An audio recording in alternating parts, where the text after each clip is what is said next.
Eu vou complementar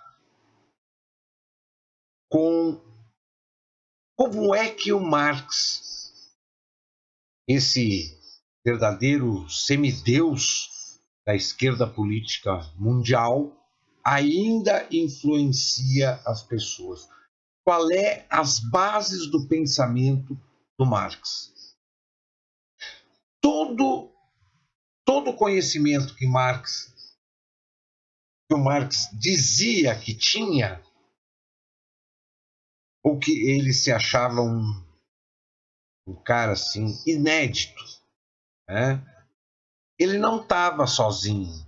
Existiam outras pessoas, outros pensadores, outros filósofos, outros economistas, buscando, da mesma forma como Marx, solucionar, desenvolver equações que surgiam na evolução da sociedade capitalista, numa velocidade naquele momento tão rápida quanto nos dias atuais, respeitando, obviamente, as respectivas proporções tecnológicas da época.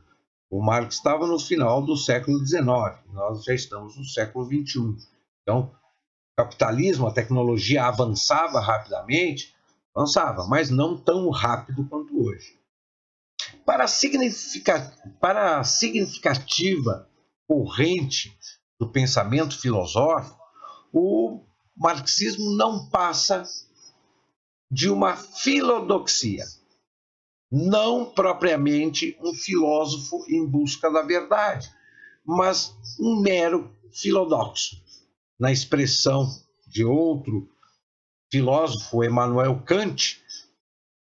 O Marx era um sujeito que enfrenta os problemas de natureza filosófica sem nenhuma intenção real de resolvê-los. Ou seja, fica divagando nas ideias, mas trazer alguma solução, alguma ideia que na prática funcione, Marx nunca trouxe. Ele se limitou a ficar divagando, né? Como faz a nossa esquerda até hoje. Vocês podem ver que a esquerda hoje ela se limita ao debate. Vamos debater. Não, espera lá. Sair do nada e chegar em lugar nenhum, isso aí a gente já está cansado. Nós precisamos conversar e achar uma solução. Solução eles nunca têm. Eles se limitam a ficar debatendo, mas eles não têm ideias. Eles não têm nada de que possa ser concretizado. Então, isso aí é uma característica da pessoa que segue ou se contaminou com esse modelo de pensamento marxista. O seu pensamento do Marx era nutrido de uma arrogância a ponto de querer substituir a filosofia, ciência milenar, pela crítica materialista. Um exemplo típico da mistificação de Marx encontra-se na sua tese número 11 sobre Feuerbach, em que dá conta de que os filósofos se limitaram a interpretar o mundo. Trata-se, porém, de transformá-lo. Afirmação que, encerrando a mística do processo revolucionário como agente transformador da realidade, só consolida a visão da história crítica como substituta da filosofia, o que significa, em última análise, decretar a morte da própria filosofia. Então, vocês podem ver que até hoje, qualquer pessoa ligada à esquerda, eles têm como jargão ou como justificativa de que eles querem transformar o mundo, enquanto que as pessoas apenas interpretam. Eles se julgam com uma visão, com um horizonte muito mais amplo para poder transformar, construir, revisionar, reformar. Só que essas reformas, transformações, construções não saem do papel ou da boca para fora. Isso está mais do que provado. Marx, enquanto pensador ou ativista intelectual, pouco ou em nada se voltou para a investigação metódica do fundamento do ser e do espírito das coisas, objetivo primordial da indagação filosófica, limitando-se a construir uma obra substancialmente crítica, de feição materialista, toda ela imbricada no questionamento, às vezes confuso, mas sempre virulento, do pensamento alheio. É o que a esquerda faz até hoje. Criticar, destruir o seu oponente para chegar ao poder. Porém, quando eles chegam ao poder, nada faz. Nada faz. O problema é criticar, observar o mundo materialmente, mas nunca trazer soluções. O pensar de Marx depende virtualmente do que o Marx leu.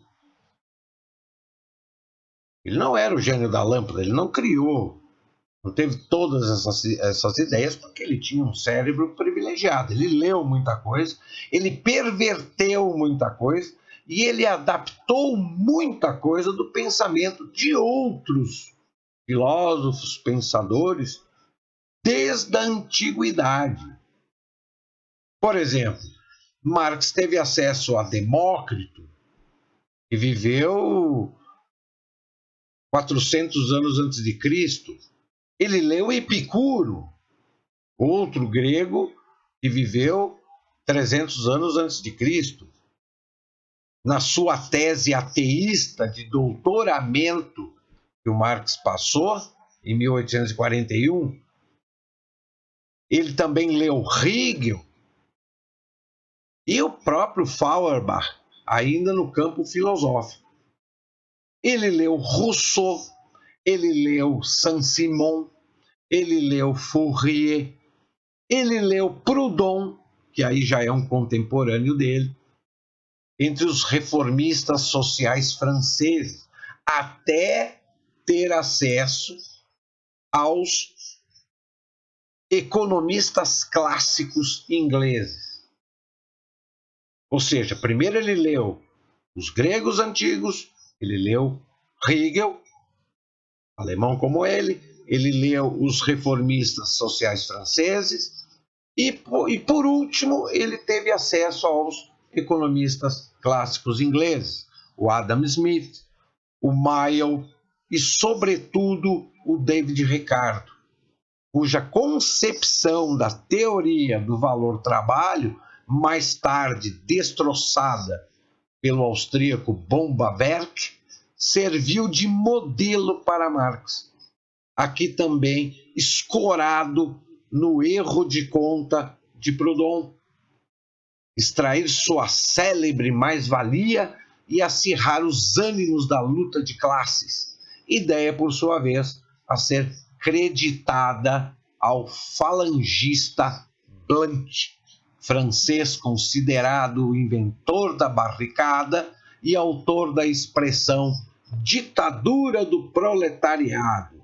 Ou seja, quanta coisa, quantos detalhes, quantos termos, quantas frases são creditados ao Marx e ele não criou absolutamente nada.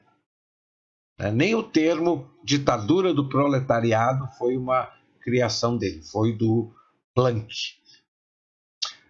A apropriação indébita permanente de Marx tem como fonte básica Hegel, filósofo especulativo alemão, autor da complexa obra Fenomenologia do Espírito, que definiu, no dizer acadêmico de Melchior, o absoluto como um espírito ultra-histórico, associando a ontologia ou teoria do ser com filosofia da história, reflexão sobre o pensamento histórico. Então, o espírito ultra-histórico é a teoria do ser somada à reflexão sobre o pensamento histórico. Procurando, via intermediação dialética, a dialética também é outra coisa que não foi invenção do Karl Marx, a dialética é de Hegel, o Marx se utilizou da dialética do Hegel. Via intermediação dialética, a unidade entre o finito e o infinito, para assim chegar ao eterno como fundamento do transitório e vice-versa. Engraçado que todo o pensamento desse princípio da esquerda, né, tanto de Hegel, quanto dos franceses, quanto do Marx, as teorias deles parecem um nó de marinheiro. Eles falam e a gente tem que ficar imaginando o que eles querem dizer, e olha que às vezes a gente não consegue chegar num denominador comum. A esquerda ela é muito assim, ela fala demais, ela imagina demais, mas quando ela vai expor, parece que tudo que eles expõem ou colocam não tem nexo. Não tem nexo, é uma coisa vazia. Hegel enxergava no movimento pendular, pendular entre as forças da imediação e da mediação, que classifica de negativas ou de autoalienação. O caminho que conduz ao desenvolvimento do espírito absoluto, este entendido como realidade única e total. Neste momento, exatamente neste momento, enquanto o filósofo alemão Arthur Schopenhauer considerava Hegel um charlatão, Marx bebia avidamente na fonte de Hegel para formatar o seu pensamento e formular suas teorias. Então é para ver que no final do século XIX nós temos ali um grande grupo de pensadores, de filósofos, de economistas, de reformistas sociais, o que deu também origem à sociologia hoje também, e que todos ali trabalhando simultaneamente e um querendo mostrar para o outro que o que ele estava pensando não ia dar certo, ou não estava certo. Né? Mas, dentro dessa luta toda, desse conflito todo, a gente pode dizer que as teorias confusas criadas pelo Marx, elas tiveram sucesso. Tiveram sucesso. Tanto que hoje grande parte do planeta vive um modelo de socialismo, que, claro, não é o socialismo clássico pensado pelo Marx, mas é um socialismo. É um socialismo.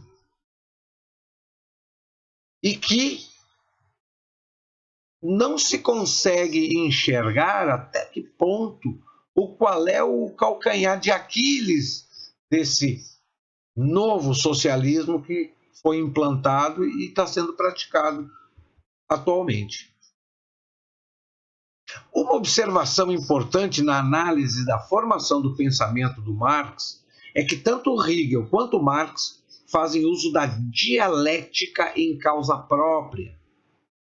Um e outro, no momento oportuno, congelam a dinâmica ascendente do sistema para fazer pontificar suas pessoais interpretações. O que Marx entendia sobre economia era quando era cobrado pelos credores e de imediato solicitava dinheiro ou para o pai, ou para o sogro, ou para o Engels. Né? Foram os três grandes financiadores ou patrocinadores do Marx durante a sua vida. As várias contribuições de David Ricardo à economia política dizem respeito fundamentalmente à criação das leis de associação e das vantagens comparativas e na distinção entre custo e valor produzido pelo trabalho. A elaboração da célebre teoria do valor-trabalho, uma tentativa racional de se calcular o valor ou o preço das mercadorias e do salário. Por aqui a gente pode ver o quão fracassado e o quão raso foi o Marx como um teórico, filósofo, um economista. É sabido que o Marx, enquanto leitor e teórico, estimava o apelo dessas ideias e que frequentemente recorria a todas elas, em especial as projeções feitas ou por Rousseau, um reformista social francês, ou Saint-Simon, também um reformista social francês, aonde foram esses dois que iniciaram aquela coisa de igualitarismo.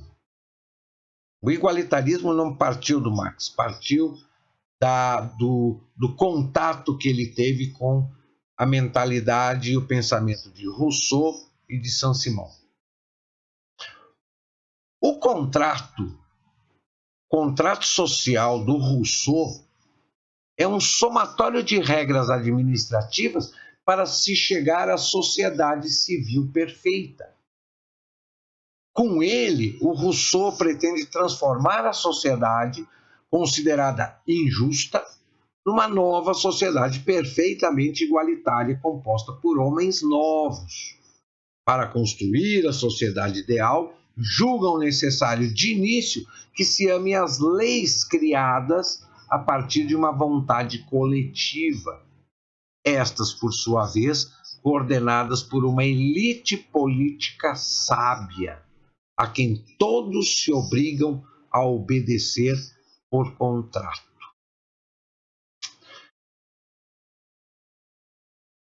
Vamos observar que, quando o Rousseau, que é uma fonte que o Marx bebeu bastante, fala em uma nova sociedade que seja legalista a partir de uma vontade coletiva, ou seja, é uma sociedade que precisa ter uma constituição criada por representantes do povo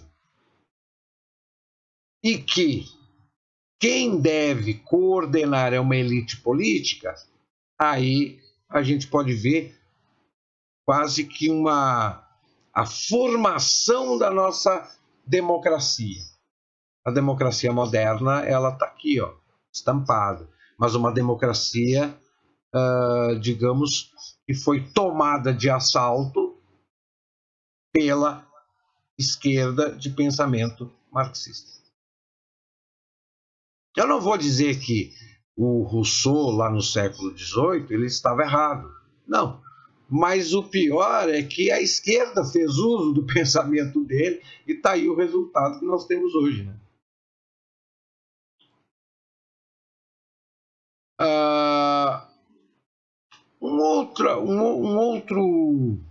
Um outro quesito do Marx também chama bastante atenção era o projeto que ele tinha com relação ao direito, projeto jurídico dele.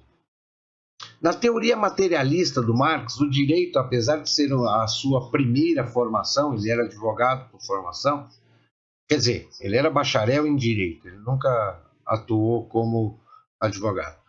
não passaria, o direito não passaria de uma superestrutura governada pela infraestrutura econômica, com a ressalva de que no marxismo é reconhecida certa inter-relação entre o direito e a economia.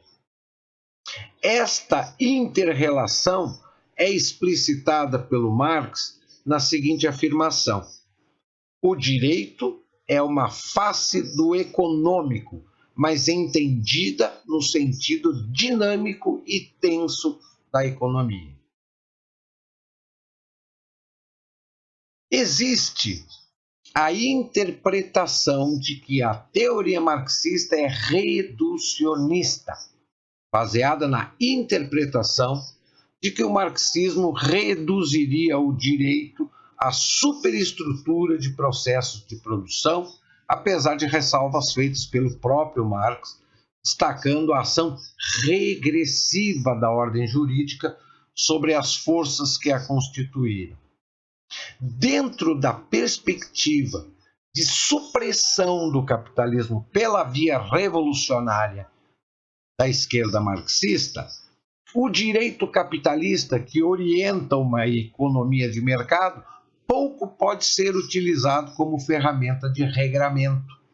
O conjunto de leis deve ser formado novamente conforme a necessidade da cúpula revolucionária governante e que, por princípio, está à frente do ideal comum do proletariado que o segue. Muito bem. O que a gente pode esperar de um conjunto de regras, um conjunto de leis formado pela esquerda para privilegiar o ideal comum do proletariado ou dos que o seguem?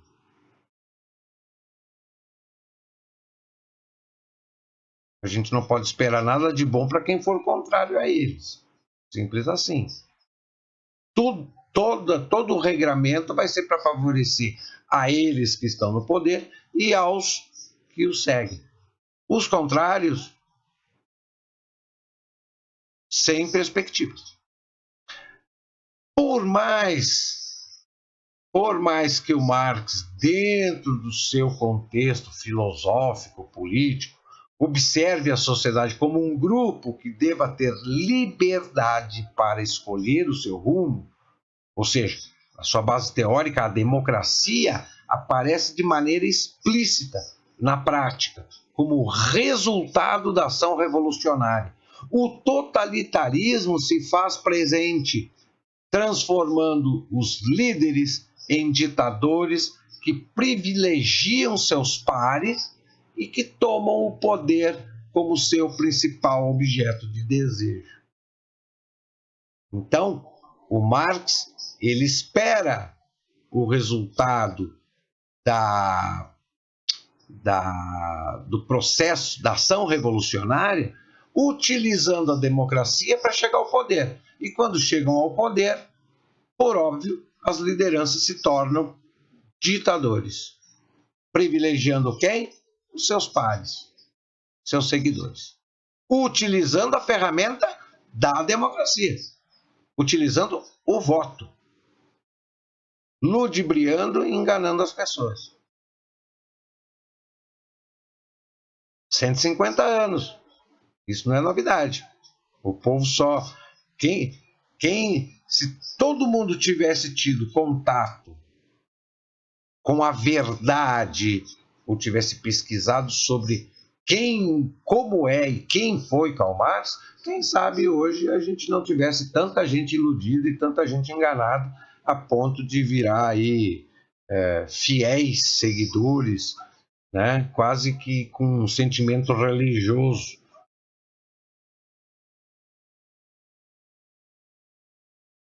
A democracia no pensamento marxista ilude a sociedade, mas apenas sugere à sociedade que tenha direito individual de governar, ou seja, a sociedade tem o direito a voto. O direito individual de governar é o voto. e transfira numa eleição para o seu candidato. A questão é que os candidatos são todos do meio revolucionário. Sendo assim, a escolha se torna uma manutenção do grupo dominante que detém o poder em nome da revolução e da busca da prática do socialismo. O Marx mesmo afirmou: a democracia é a estrada para o socialismo. E o que é o resultado ou implementação do socialismo? Uma ditadura. Um direito censor é explicitado pelos que praticaram o marxismo e que o próprio Marx teorizou este direito censor como uma forma de acomodar e organizar o proletariado para o socialismo. O Marx elaborou uma tese em que o direito, como regra de conduta coercitiva, encontra sua origem na ideologia da classe dominante, que é precisamente a classe burguesa ou capitalista.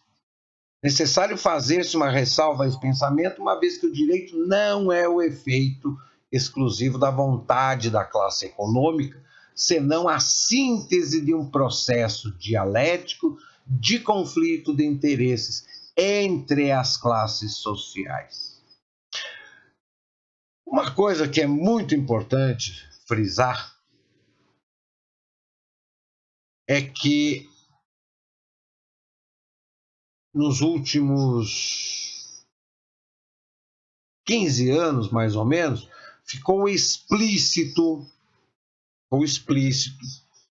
de que o que vem sendo desenvolvido, ensinado dentro das faculdades de direito não é o direito clássico ou o direito isento de ideologia. O direito, há muitas décadas, vem formando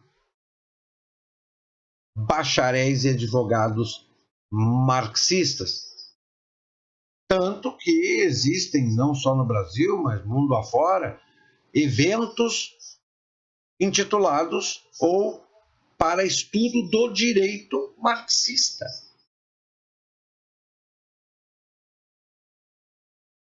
Uma prova, por exemplo, quantos advogados se tornaram políticos e todos eles vinculados a partidos de esquerda.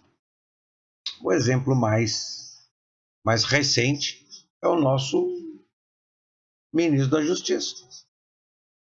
Ele estudou o direito marxista, tanto que virou um ferrenho político, né, da esquerda. Infelizmente, tudo isso, para quem tem uma noção, se torna muito simplório. Mas é exatamente esse tipo de informação e de conhecimento e de reflexão que pode ajudar as pessoas a sair dessa bolha criada pela política da esquerda, pelos marxistas, que hoje utilizam o marxismo no direito, o marxismo na economia, o marxismo na cultura, o marxismo nos mais diversos ramos de ação social e que, no mínimo, alguns discordam, mas não conseguem enxergar com mais profundidade para se distanciar dessa teia de ideias, tá? Que a gente sabe muito bem que não funciona. Eles acabam com a economia, acabam com o ensino, acabam com a sociedade, acabam com a cultura, acabam com tudo. Aonde eles botam a mão para reformar, para transformar, eles é a máxima do Marx. É a máxima. Construir uma nova sociedade para eles, com a cara deles, com o formato deles. Tudo que eles fazem não é para todos, é para todos os deles. Os contrários, infelizmente, não existe oportunidade ou perspectiva.